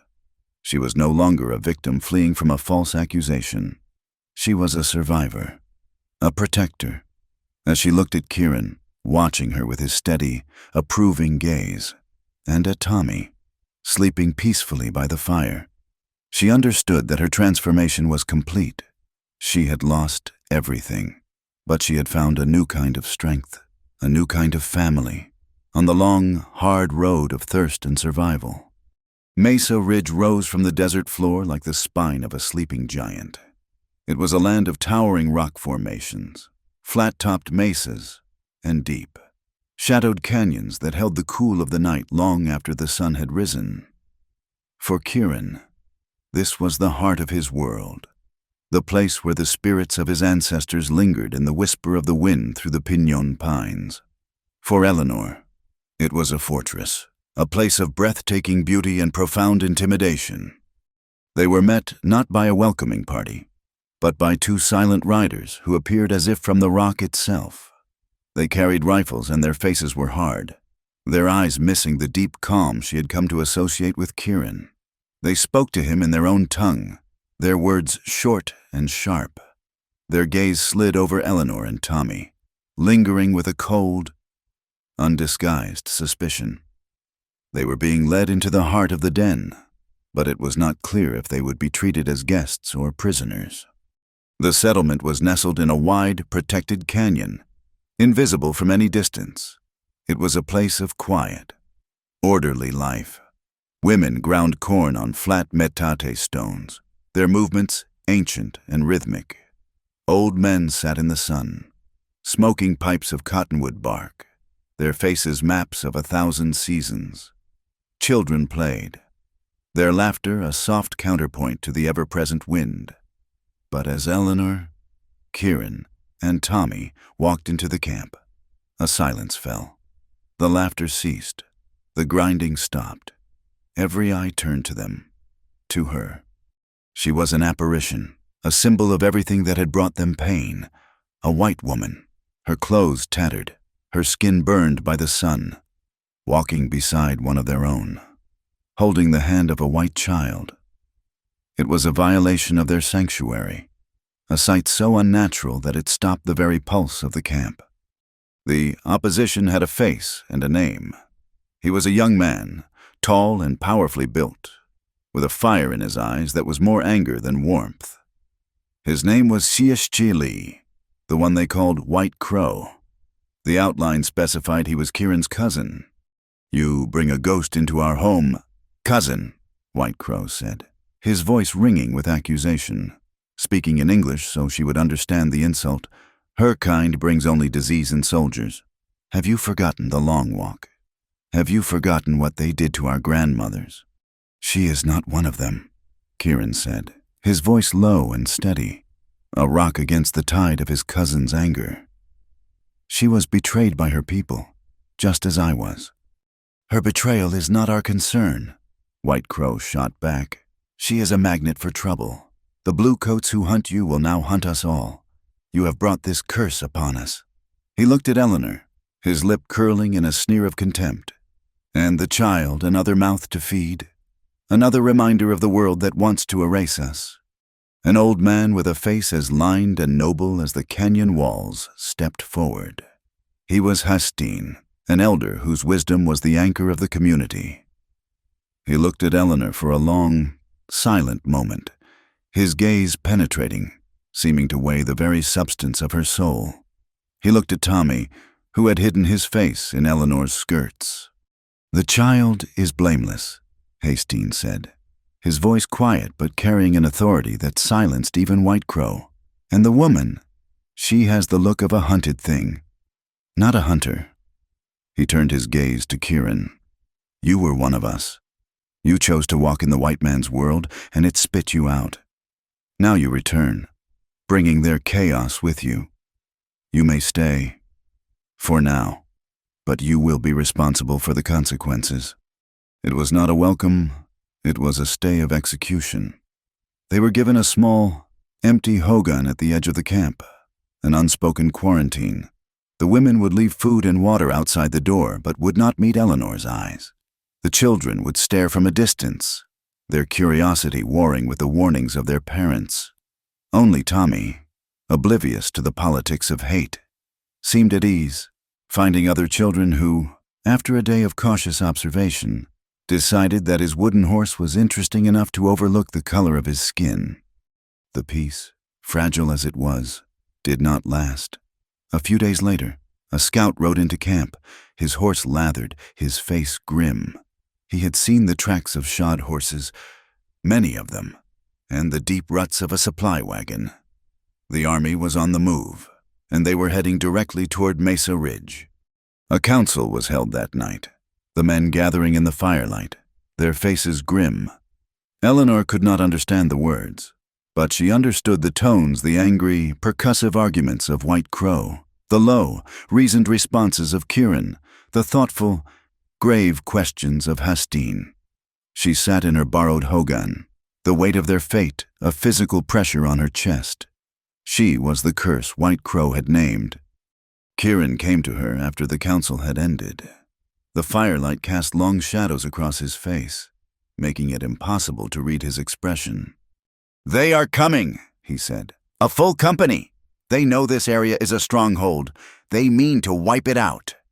"Because of me," she whispered, the words tasting like ash. "You should have left me in that stable." He came and knelt before her, taking her hands in his. "No," he said, his steady gaze holding hers. "They were coming long before you. You are just the excuse they needed. This fight has been waiting for us since the first soldier built the first fort on our land. What will you do?" "We will not run," he said, a hard pride in his voice. This is our home. We will fight." He paused, his grip on her hands tightening. "Hastine has a plan. The women and children will be taken to the old cliff dwellings high in the canyon. They are easily defended. You will go with them. You will help keep them safe." The thought of being separated from him was a physical pain. "And you?" "I will be with the warriors. We will meet them in the narrow pass. We will make them pay for every foot of our land." The morning arrived with a sky the color of a fresh bruise. The air was still and heavy with dread. The sounds of preparation were everywhere, the testing of bowstrings, the quiet chanting of prayers, the painting of faces for war. A skin drum began to beat, a slow, steady rhythm that was the heartbeat of a people preparing to defend their existence. Eleanor was given charge of a small group of children, including Tommy. She herded them along the narrow, steep path that led up the canyon wall to the cliff dwellings, ancient homes carved into the rock 1,000 years before. The women were silent, their face stoic, but their eyes were fixed on the canyon floor where the men were taking their positions. Before Kieran left to join them, he came to her. He touched her cheek, his calloused thumb brushing away a tear she had not realized she had shed. "Ashki," he said to Tommy, using the Navajo word for boy. "You listen to Eleanor. You be brave." Then he looked at Eleanor, and in his eyes she saw all the words they had never said, all the hopes for a future that might be extinguished by the end of the day.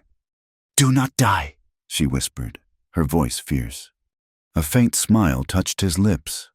"I will find you," he answered. It was a promise. He turned and was gone, melting into the group of warriors who were now shadows among the rocks. From their high perch, she could see the battle unfold. It was not like the chaotic skirmishes she had witnessed before. This was a desperate, brutal war. The soldiers marched into the pass, their blue uniforms a stark, arrogant line against the red rock. The Navajo met them with a storm of arrows and bullets, firing from hidden positions, their war cries echoing off the canyon walls. The red wind kicked up, swirling dust and gun smoke into a hellish, blinding fog. The slow beat of the drum quickened, a frantic, defiant pulse driving the warriors on. Eleanor did her best to distract the children, to shield them from the sounds of the violence below. But her eyes kept being drawn back to the fight, searching for Kieran in the swirling chaos. She saw him once, a flash of movement as he took down a soldier with his knife. Then he was gone again, swallowed by the smoke. The battle raged for what felt like an eternity. Then, the tide seemed to turn. A group of soldiers, led by a determined lieutenant, broke through the main line of defense. They were heading directly for the path that led to the cliff dwellings. Their intent was clear: to trap the warriors from behind and seize the women and children. A wave of pure, cold terror washed over Eleanor. She pushed the children deeper into the dwellings, her heart hammering. The women around her grabbed makeshift weapons, skinning knives, heavy rocks. They would not be taken easily. Eleanor's hand went to the pistol tucked into her waistband, the one Kieran had insisted she carry. Its weight was a cold, alien thing against her skin.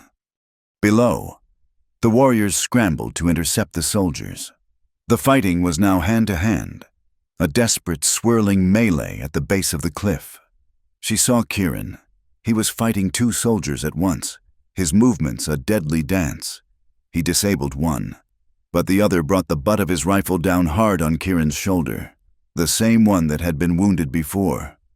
Kieran stumbled, pain flashing across his face. He dropped his knife. The soldier, seeing his advantage, grinned cruelly and raised his rifle like a club for the final, killing blow. Time slowed. The roar of the battle faded to a dull hum in Eleanor's ears. All she could see was Kieran, defenseless, and the soldier standing over him, a faceless instrument of death. There was no thought, only a white-hot certainty. The old Eleanor, the nurse who only healed, was gone. In her place was a woman forged in the desert, a woman who would not, could not, watch the man she loved be destroyed, She pulled the pistol from her waistband. Her hand was perfectly steady. She raised the gun, the way he had taught her.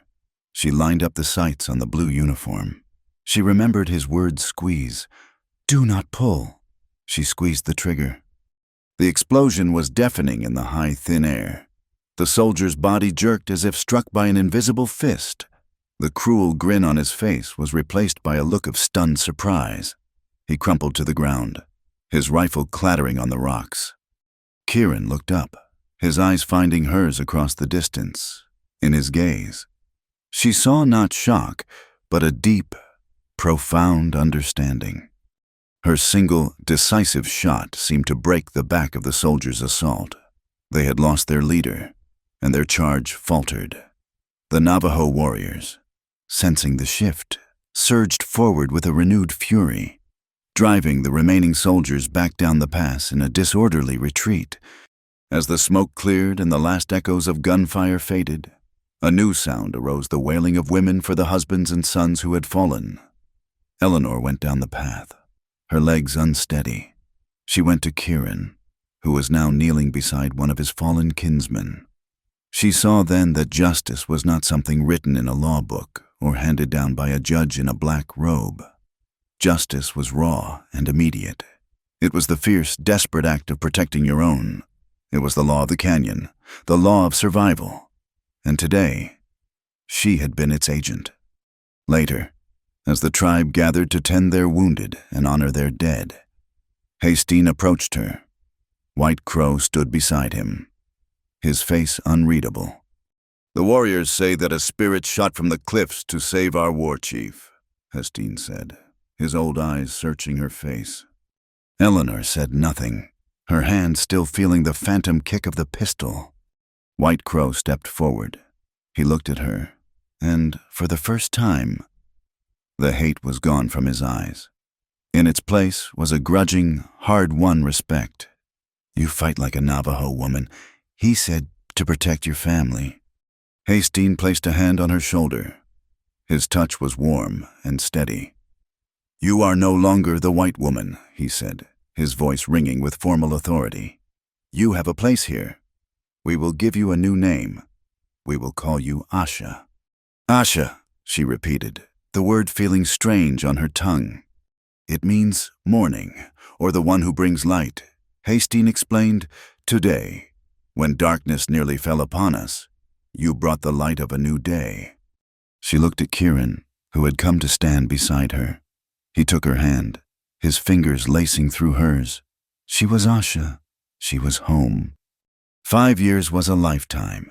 It was long enough for a raw wound to become a scar, for a desperate flight to become a settled journey, and for a name to be shed like an old skin. The story of the white woman who fought with the Navajo at Mesa Ridge became a ghost story, a piece of frontier lore whispered around campfires from Santa Fe to the Gila River. It was a tale that grew with each telling, painting her as a wild, savage queen, a vengeful spirit, or a bewitched captive, depending on the teller. Back in the world she had left behind, Dust Haven was dying a slow, thirsty death. The great iron artery of the railroad, which had promised to be the town's salvation, had shifted its course, choosing a more favorable pass 20 miles to the north. The flow of prospectors, merchants, and money dwindled to a trickle, then stopped. The saloon grew quiet. The houses began to peel and sag, and the relentless red dust began the slow, patient work of reclaiming what had been briefly borrowed from it. Beatrice Jones's murder was never solved, the drifter who killed her having long since vanished. The official story, the one carved on a cheap wooden grave marker, was that she had been killed by the traitor Eleanor Reed. But with the town's decline, there was little energy left for old hatreds. Deputy Marshal Jones, his ambition soured and his authority meaningless in a town of ghosts, had moved on, following the promise of the railroad to some newer, brighter place.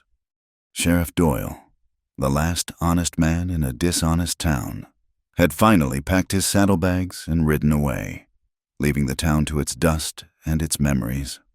The ghost they spoke of had found a measure of peace, 200 miles south of Mesa Ridge, in a green, well-watered valley fed by a river that echoed off the high canyon walls. A new life had taken root. Here, Asha, formerly Eleanor Reed, and Kieran had built a home. It was not a temporary hogan, but a sturdy cabin of adobe and pine, a blending of their two worlds. It stood at the center of a small, growing settlement, a sanctuary for Kieran's people and a handful of other Navajo families who had been displaced by the ever-encroaching tide of the white world. Their small station became a vital part of the valley. Asha's skills as a nurse, honed in the rough clinic of Dust Haven and expanded by the deep herbal knowledge of the Navajo women, made their home a place of healing. She treated arrow wounds and fevers, set the broken bones of children who fell from trees, and delivered babies with a calm, steady hand. In the afternoons, the front porch of their cabin became a school. She taught the Navajo children their English letters and numbers, believing it was a tool they would need to survive in the changing world. But she also learned from them, absorbing their stories, their language, their deep, spiritual connection to the world around her. Tommy was now 9 years old, a lean, sun-browned boy who moved with the easy grace of his Navajo playmates but still carried the ghost of blue in his eyes. He was the bridge. He could speak English with the accent of a Missouri farm boy and Navajo with the fluency of a native. He was equally adept at setting a snare or reading a page from a worn copy of Shakespeare that Asha had salvaged from the ruined wagon. He was the living embodiment of their fragile new world, a testament to the idea that two cultures could meet without one having to destroy the other. He was a son to both of them, bound not by blood, but by a bond forged in tragedy and survival. Life settled into a rhythm, dictated by the seasons. The planting of corn, the hunting of deer, the gathering of herbs, the quiet evenings by the fire. Kieran, who had been a solitary ghost for so long, found his place as a leader, a protector, and a husband. The hardness in his eyes had softened, replaced by a quiet contentment. He still spoke little, but his silences were now filled with a deep, unspoken affection. He would watch Asha as she taught the children, a look of profound pride on his face. He was no longer the lone wolf. He was the heart of his small, resilient pack. The outside world, however, was a patient predator. One afternoon, a glint of light from the high ridge overlooking the valley caught Kieran's eye. It was the flash of a looking glass, the tool of a surveyor. For the first time in years, the old tension returned to his shoulders. A few days later, they arrived, a party of 6 white men with mules, transits, and measuring chains. They were agents of a government that saw the valley not as a home, but as a series of lines on a map, a potential site for a mine or a railroad. They were polite but firm, their presence an intrusion as jarring as a discordant note in a beautiful song. Asha was inside, grinding herbs, when Tommy came running in, his face a mixture of excitement and concern. "There are white men here," he said in Navajo. "They want to speak with the chief. One of them looks very tired." She felt a cold dread snake its way up her spine. She stepped outside. The men were dismounting, their voices loud and foreign in the quiet of the valley. Kieran was standing before them, his arms crossed, his face a granite mask of impassivity. And then she saw him, the tired-looking one. The 5 years had not been kind to him. His shoulders were slumped, his face was more deeply lined, and his hair was threaded with gray. But she knew him instantly. It was Sheriff Doyle. He did not recognize her at first. He saw a woman in a simple buckskin dress, her hair braided with beads, her skin the color of tanned leather. He saw a woman who belonged here, who seemed to have grown from the very earth of the valley. He was speaking to Kieran, his voice weary. "We mean no harm. We are just here to survey for the territorial government." Then she stepped forward into the full light of the sun, and his eyes met hers. His jaw went slack, the color drained from his face. All the years, all the changes, fell away. He saw the woman he had locked in a stable, the woman he had failed to protect. Eleanor, he breathed, the name a ghost on his lips. The sound of her old name was a shock, like the touch of cold iron. The women and children of the village, drawn by the commotion, had gathered, their faces a mixture of curiosity and suspicion. Kieran did not move, but she felt his presence beside her, a solid, unwavering wall. My name is Asha now, she said, her voice quiet but clear, with no trace of the fear he had last heard in it. Doyle could only stare, his mind struggling to reconcile the gentle nurse he had known with the strong, self-possessed woman who stood before him. We heard you were dead, he stammered, killed in a raid, or that you had gone savage. As you can see, she said, her voice cool, I am very much alive. That evening, he came to their cabin alone. He stood at the edge of the firelight, his hat in his hands, a man adrift in a world he no longer understood. Kieran sat by the fire, sharpening a skinning knife, the rhythmic scrape of steel on stone a steady, watchful sound. He did not speak, but his presence filled the small space. Eleanor. Asha, Doyle began, his voice thick with a remorse that was 5 years old. I need you to know. I'm sorry. I knew you were innocent.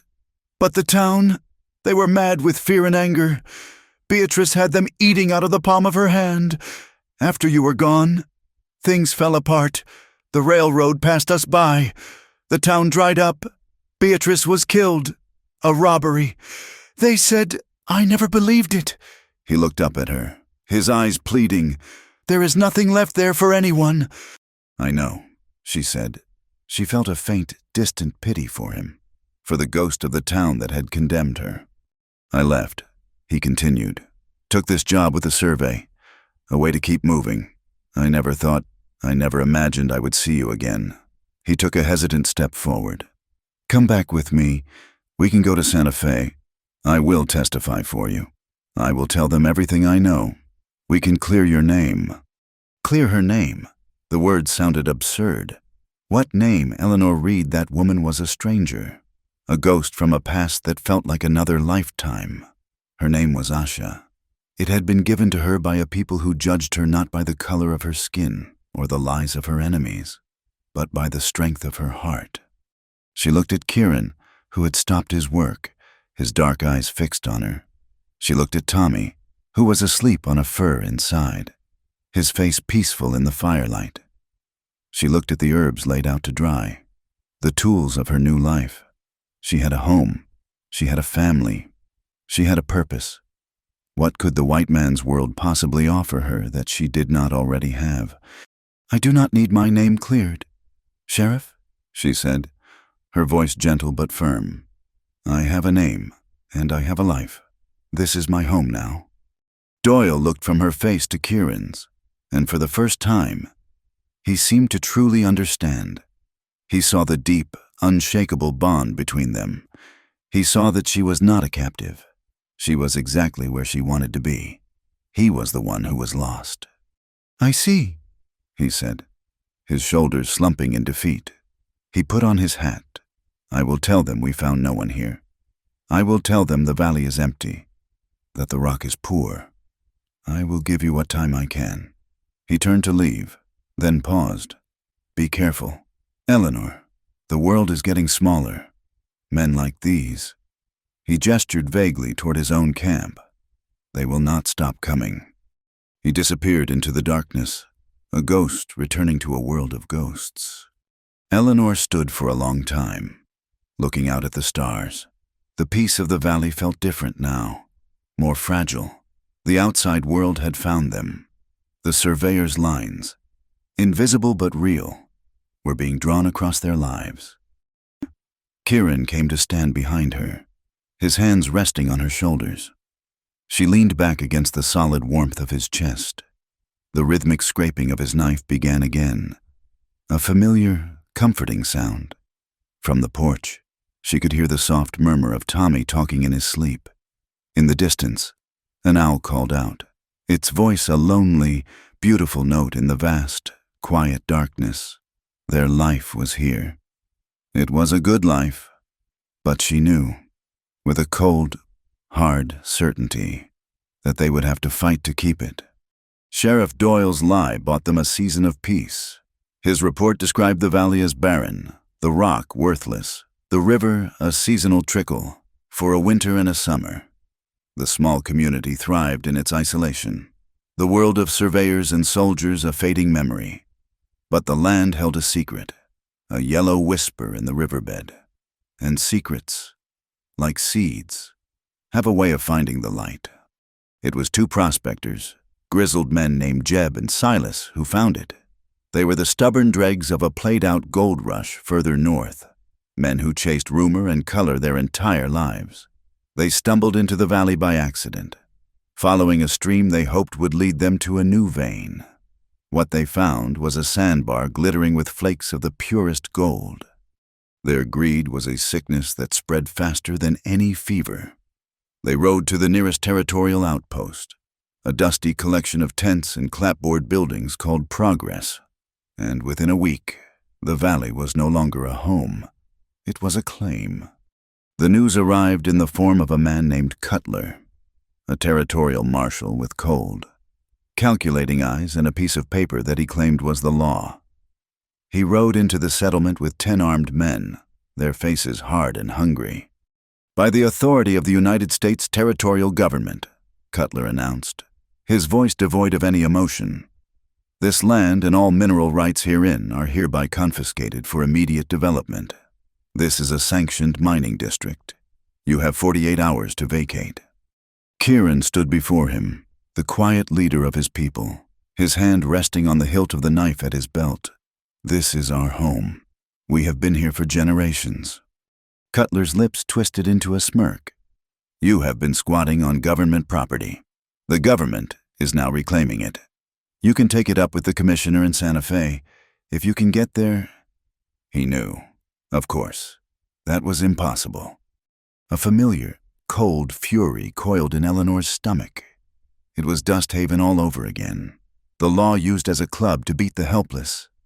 That night, as the village buzzed with a low, desperate anger, a lone rider approached their cabin. It was Doyle. His face was etched with a terrible urgency. "I heard the news in Progress," he said, dismounting from his exhausted horse. "I rode as fast as I could. Cutler is a vulture. He is a partner in the mining company. This is not about the law. It is about his own pockets."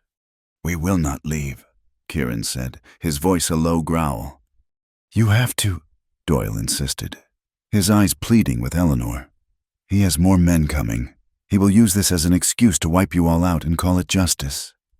He wants the gold, and he wants the glory of putting down a native uprising." Suddenly, the night erupted in chaos. Cutler and his men, who had been hiding in the darkness, burst into the village. They had not intended to wait the full 48 hours. "Told you he would be here," Cutler sneered, his pistol leveled at Doyle. "Conspiring with fugitives. That is a hangable offense. Sheriff, this is not right." "Cutler," Doyle said, his hand moving slowly toward his own gun. "These people have a right to this land. They have a right to die on it," Cutler said. He turned to Eleanor, his eyes lingering on her with a slimy appraisal. "And you, the famous ghost of Mesa Ridge. There is still a handsome price on your head. Murder and treason. We are going to be rich men." Doyle saw his chance.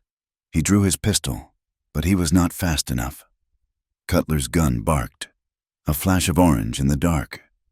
Doyle staggered back, a look of profound surprise on his face. He clutched his chest, a dark stain spreading through his shirt. He sank to his knees, his eyes finding Eleanor's.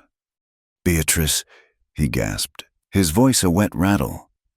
"She told me once, when she was deep in her cups, a month before she died.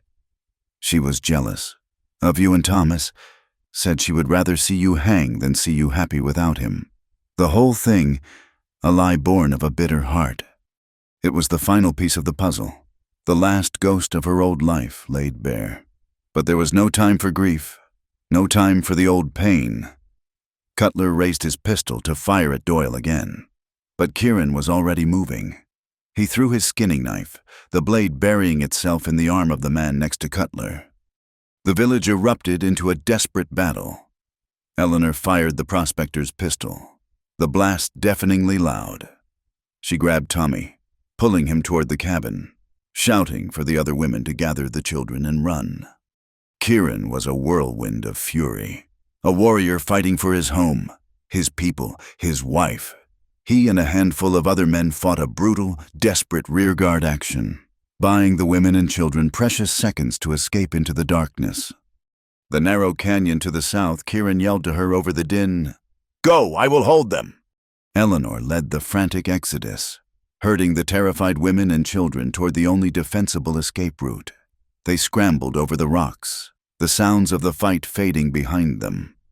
But their hope was short-lived. As they entered the narrowest part of the canyon, a new group of riders appeared on the ridge above them, blocking their path.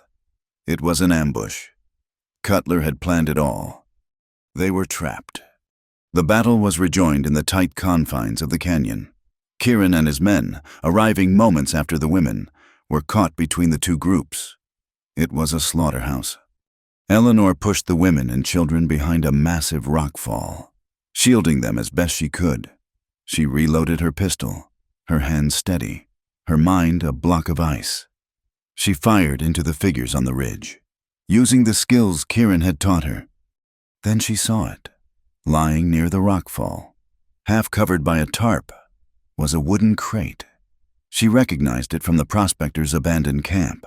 It was their dynamite. A terrible, brilliant idea took hold. The canyon walls were steep and unstable. One well-placed charge could bring the whole cliff face down, sealing the pass, separating them from their attackers. It was an insane gamble. A miscalculation could bury them all. She looked at Kieran. He was providing cover for them, firing his rifle at the men blocking their escape. A bullet from behind struck him high in the back. He cried out, a sound of pure agony, and collapsed. The world seemed to stop. For a single, frozen second, all she could see was his body lying in the dust. Then, a fire hotter than any grief surged through her. She scrambled to the crate, her fingers tearing at the lid. She pulled out a stick of dynamite and a coil of fuse. Her hands were shaking now, but her mind was clear. She remembered the stories the miners used to tell, the talk of blasting and charges. She cut a length of fuse, her knife sure and steady. She worked it into the stick of dynamite, her heart a frantic drum against her ribs. "Get back!" she screamed to the women, her voice raw. "As far back as you can go." She lit the fuse with a flint and steel. The spark, a tiny, defiant star in the smoky darkness. The fuse hissed to life, a deadly snake of fire. She ran, her lungs screaming, and wedged the charge deep into a crevice in the canyon wall. The very spot she had seen a rock slide happen during a spring rain. She threw herself to the ground behind the rockfall, covering Tommy with her body, just as the world exploded. The sound was a physical blow, a deafening roar that shook the very foundations of the earth. The canyon wall seemed to bulge outward. Then it disintegrated into a tidal wave of rock and dust. Boulders the size of cabins crashed down, sealing the pass in a cloud of choking, impenetrable debris. When the echoes died and the dust began to settle, there was an eerie silence. The men on the other side of the rock slide were gone, their cries of rage and pain cut off by 1,000 tons of stone. The prospectors' abandoned campfire, near where the fighting had been thickest, was extinguished by the gust of wind from the explosion. The gold dust from the cliff face, the very substance that had brought this death upon them, mixed with the blood that stained the ground. Nature, in a moment of terrible violence, had taken back its own. Eleanor scrambled to Kieran's side. He was alive, his breathing shallow, his face a mask of agony. The bullet had gone clean through, but he was bleeding heavily. The world had narrowed to this one, single task keeping him alive. The other women gathered around, their faces a mixture of awe and terror. She was Asha, the one who brings light. But today, she had brought thunder and darkness. She looked at the small, devastated group of survivors. "We cannot stay here," she said, her voice a ragged command. "We go south, now." She packed his wound with herbs and bound it tightly. With the help of another woman, she got him onto his feet. His weight was a dead thing against her. He was barely conscious. And so they began to walk, a small, sad procession of ghosts, leaving a battlefield of their own making. The other women helped carry the wounded, but Eleanor would not let anyone else take Kieran. She put his arm over her shoulders, took his weight, and began the long, impossible journey into the desert night. The moon rose, a cold, silver witness to their flight. The desert was vast and silent. Each step was an agony, her muscles screaming, her body wanting to collapse. But she did not stop. She held the image of his face in her mind, his steady gaze that had been her anchor, her salvation. Hours later, deep in the wilderness, as the first hint of dawn touched the eastern sky, she stumbled and fell to her knees, his weight crushing her. For a moment, she thought she could not go on. Despair, cold and absolute, washed over her. She looked at his pale, still face in the dim light. She thought of her life, the betrayals, the losses, the impossible journey that had brought her to this moment.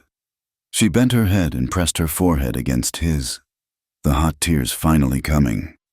"If God let me choose again," she whispered into the vast, indifferent silence of the desert. Her voice choked with a love that was stronger than pain, stronger than death itself. "I would still choose that gaze." With a cry that was part prayer, part curse, she found a new reserve of strength. She got to her feet, pulled him up with her, and continued her long, slow walk toward the south. The desert that followed was a landscape of purgatory. They walked through a world bleached of color, under a sun that offered no mercy and a moon that offered no comfort. The small band of survivors, bound by a shared trauma, moved like a column of ghosts through the shimmering heat. Eleanor, who was now and forever Asha, was their center of gravity. She carried the weight of Kieran, a weight that was both a crushing burden and the only thing keeping her upright. His life was a flickering candle she shielded with the cup of her hands. He drifted in and out of consciousness, his breath a shallow rasp, his body burning with fever. During the brief precious halts in the shade of a rare rock outcropping, she would clean his wound with the last of their clean water, forcing a thin broth of herbs and water between his parched lips. Tommy, his own childhood grief temporarily eclipsed by a fierce, protective loyalty, would hover nearby, his small hands bringing her smooth stones he thought might cool Kieran's forehead. The other women, their own husbands and sons lost in the canyon, looked to her not with resentment for the chaos she had brought, but with a kind of awe. She was the one who had made thunder. She was the one who would not let her man die. In their shared grief and desperate flight, a new kind of tribe was being forged, one not of blood, but of fire and survival. After days that blurred into a single, endless trial of thirst and endurance, the land began to change. The flat, barren expanse began to rise and fall, the pale sand giving way to richer, redder earth. Patches of green appeared, stubborn and miraculous. They were following a dry riverbed that was becoming less dry, with damp patches of sand that promised life. Then one morning, as the sun rose, they crested a low ridge and saw it. It was a valley, but not like the one they had lost. This one was deeper, narrower, protected on three sides by sheer cliffs of dark red rock. A river, not a seasonal trickle, but a true, year-round current, snaked through its center, its banks lined with cottonwoods and willows. It was a secret place, a green ribbon of life hidden in the heart of the wilderness, near the border of the vast, unknown Arizona territory. It was a place to heal. They made their camp in a grove of trees by the river. The other survivors, their energy spent, collapsed in the shade, but Asha's work had just begun. Kieran's fever was raging, the wound in his back inflamed and angry. For 2 weeks, She did not truly sleep. She was a priestess tending a sacred flame. She sent the others to gather willow bark for the fever and yarrow to fight the infection. She kept the wound meticulously clean, changing the poultices of crushed herbs hourly. She sat by his side through the long, fevered nights, bathing his face, whispering to him, her voice a constant, reassuring thread in the darkness of his delirium. She told him of the new valley, of the clean water, of the safety they had found. She willed him to live with every fiber of her being. His recovery was a tide that ebbed and flowed. There were days when his fever would break and his eyes would clear, and he would look at her with a flash of his old, steady gaze, his hand weakly gripping hers. Then there were days when the fever would return, and he would descend again into a world of violent, fragmented memories of the battle. Through it all, she was constant. And through it all, she felt a new life growing inside her, a small, secret promise that had been conceived in the sanctuary of the water cave. The child was a tiny, fierce anchor, a reason to fight for the future in a way she had never fought before. The turning point came on a cool morning a month after they had arrived. Kieran's fever broke and did not return. He woke, his mind clear, his eyes focused. He looked at her, at the dark circles of exhaustion under her eyes, at her hands, which were stained with herbs and chapped from the constant work. He saw what she had done. He did not have the strength to speak, but he raised her hand to his lips, a gesture of reverence that was more powerful than any words. As Kieran slowly regained his strength, Asha's own body began to change. The small community, now settled and beginning to build a new life, watched over her with a fierce protectiveness. The women who she had led out of the canyon now brought her the best pieces of roasted meat, the sweetest roots. White Crow's younger brother, a quiet boy named Little Hawk who had survived the battle, became her shadow, ensuring she never had to carry water from the river. She gave birth as the seasons were turning, with the autumn gold beginning to touch the leaves of the cottonwoods. It was a daughter, a small, perfect child with a tuft of dark hair and eyes that, when they opened, held the same deep, steady gaze as her father. Kieran, now able to walk with the aid of a stick, was at her side, his hand holding hers, his face a mask of profound, tearful wonder. "What will we name her?" he whispered, his voice thick with emotion. Asha looked at the tiny, new life nestled in her arms. A life that should have been impossible. A life born from the ashes of so much death and destruction. "We will call her Hope," she said. The years that followed were years of building. The new valley, which they named Dzil Yiji, or Little Mountain, became a true home. More families, refugees from the relentless pressure of the reservations and the army, found their way to the hidden sanctuary. A few white families, outcasts and drifters who had fallen through the cracks of their own society, were also taken in, judged not by their pasts, but by their willingness to work and live in peace. The Asha School for All became a reality. It started on the porch of their cabin and grew into a long, low adobe building in the center of the village. She taught Navajo children how to read the strange symbols of the English language, and she taught the white children the stories and the wisdom of the Dine. It was a place of radical hope, a place where children learned to see each other not as savage or civilized, but simply as people. One sun-drenched afternoon, Asha stood at the door of the schoolhouse, watching the scene before her. The air was filled with the sound of children's voices reciting their lessons, a messy, beautiful chorus of English and Navajo.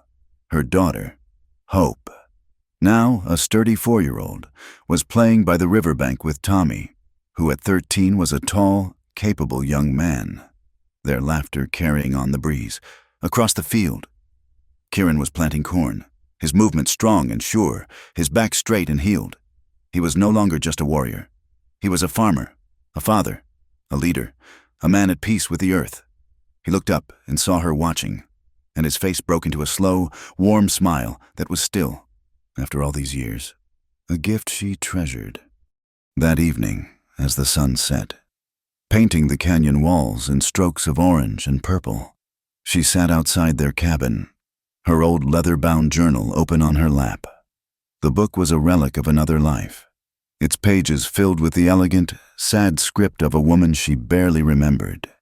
She uncorked her inkwell, dipped her pen, and in a hand that was now stronger, more confident, she wrote on the last clean page, "I am no longer forgotten. In Dust Haven, my name is a curse on a wooden marker, a story told to frighten children, but that is the story of Eleanor Reed, a woman who died. I am Asha. I am remembered not by a headstone, but by the laughter of the children who learn on my porch. I am remembered in the faces of the babies I have delivered, in the steady heartbeat of the man I healed. I am not a ghost of the past. I am a memory being built, each day, in the soil of this valley. I am remembered by how I have lived, not by how I died." She closed the book. The wind, the constant voice of the desert, rustled the leaves of the cottonwoods. It carried the scent of wood smoke, of damp earth, and the faint, far-off scent of the dry sands from which they had come, from the center of the village.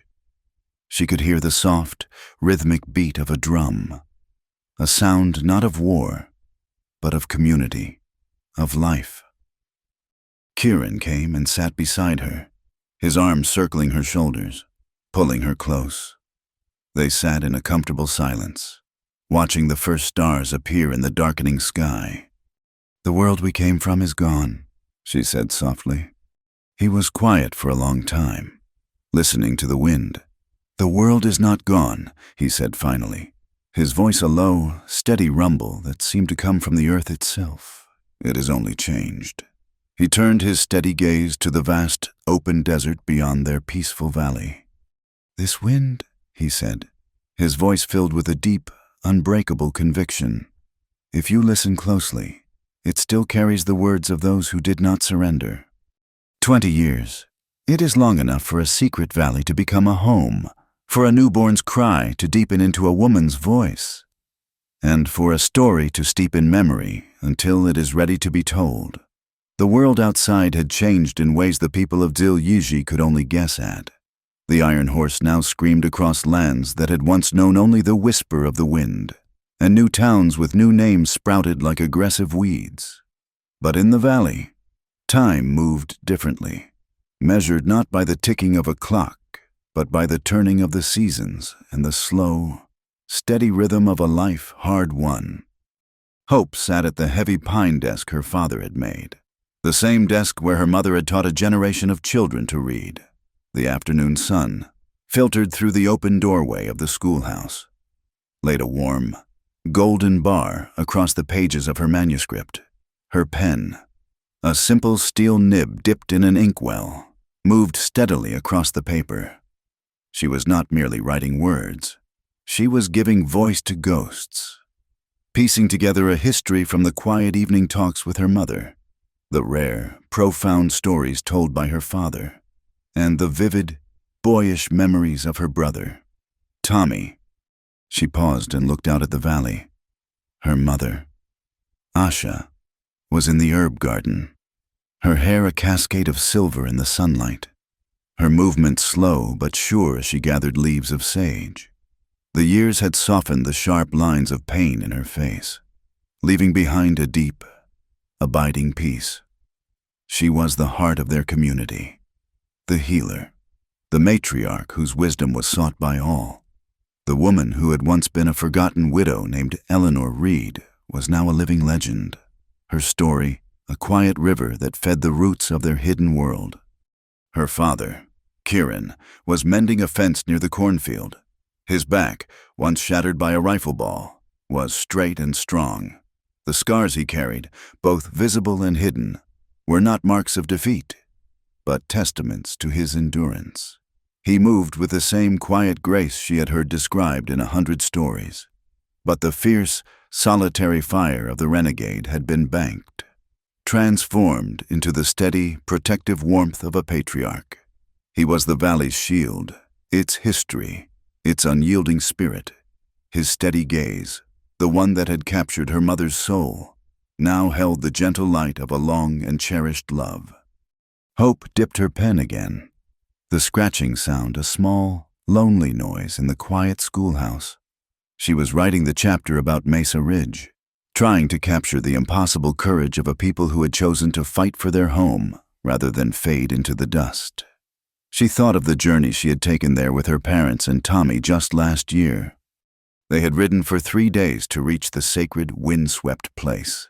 Little remained of the old settlement, but the ghosts were there, in the tumbleweeds that gathered in the ruins of the hogans, in the wind that cried through the high passes, near the base of the cliff where her mother had made her stand. There was a small monument. It was not a grand thing of carved marble, but a simple cairn of red rocks, stacked by the hands of the survivors and their children over the years. Set into the base was a flat stone, and on it, Kieran had painstakingly carved the words in the English her mother had taught him. The letters were rough, imperfect, but the message was as clear as the desert air. They chose love, not fear. Standing there, with her hand on the warm stone, Hope had finally understood the full weight of her inheritance. She was the daughter of that choice. Her very existence was proof that love could be a weapon more powerful than any rifle, a sanctuary more durable than any stone wall. Her parents had been betrayed, hunted, and left for dead by a world that judged them by the color of their skin and the circumstances of their birth. But in the heart of the wilderness, they had found a truer law, a more profound justice. They had not sought forgiveness from their enemies. They had built a world where that forgiveness was unnecessary. They had found their freedom not in running from the world, but in creating their own. She wrote of her mother's transformation, a theme that was the central spine of her story. She tried to imagine the young, frightened widow, alone and adrift, and to reconcile that image with the powerful woman she knew. She saw that the West did not just break people, it could reforge them. It took her mother's gentleness and tempered it into a strength of steel. It took her compassion and turned it into a fierce, protective fire. It was a brutal, unforgiving crucible. But for those who survived, it burned away everything that was false, leaving only the essential, unbreakable core of the soul. And in that crucible, love was not a delicate, drawing-room affair of whispered poems and stolen glances. It was as raw and real as the land itself.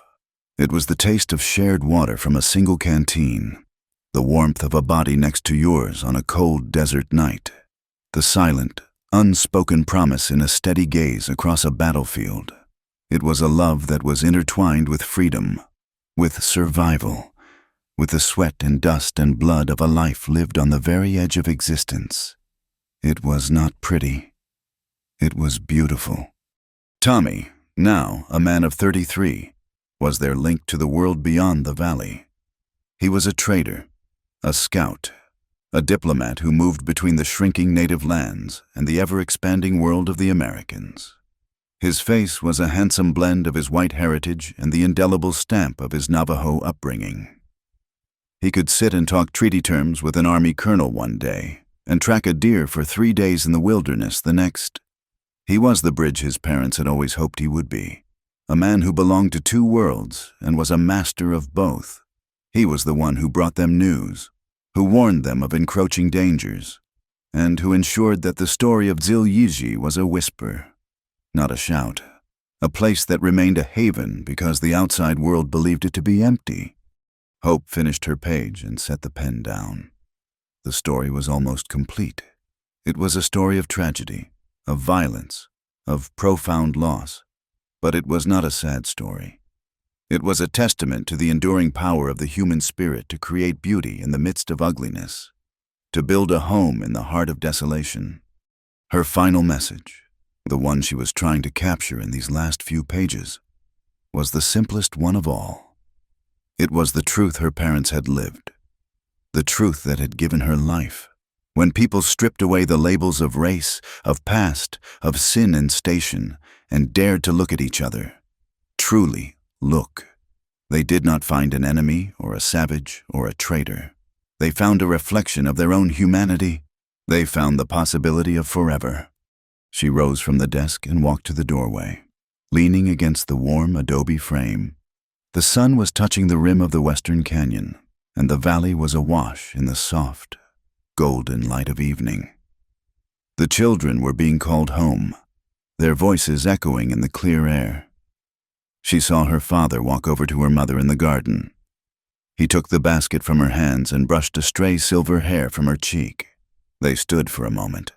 Two old trees with intertwined roots, their comfortable silence a testament to a lifetime of love. The wind picked up, a gentle evening breeze that carried the scent of her mother's herbs and the promise of a cool night. It was the same wind that had once howled with the fury of a sandstorm. The same wind that had carried whispers of fear and hate. The same wind that had dried the tears and the blood of 1,000 heartbreaks. It was the wind of the West, a wind of constant change and eternal memory. It was the wind of those who did not surrender. Thank you for listening to our story. Please comment with where you are listening from in the world so we can all connect and share. And remember to subscribe to my channel Wild West Night. Like the video. And support us further by pressing the hype button so more people can hear this tale.